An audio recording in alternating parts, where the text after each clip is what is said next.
أنا قمت بتحرير الكويت، وبعدين في الأخير حطوني في السجن 10 أيام.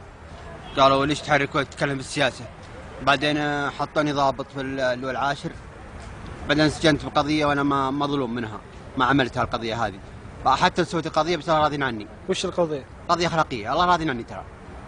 إيه؟ بعدين إن شاء الله بتزوج هذه بنت علي بن سعيد، وأسكن آخذ راتبي وأنا جالس في بيتي 200,000، وزوجتي راتبها معين راتب معين، وأسكن هنا في بيتي اللي هنا الدور اللي هنا.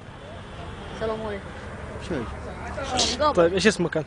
محمد سعيد لا محمد محمد مع الوزير محمد سعيد محمد الزهير. واسطتك من هو؟ واسطتي الملك عبد الله ومن؟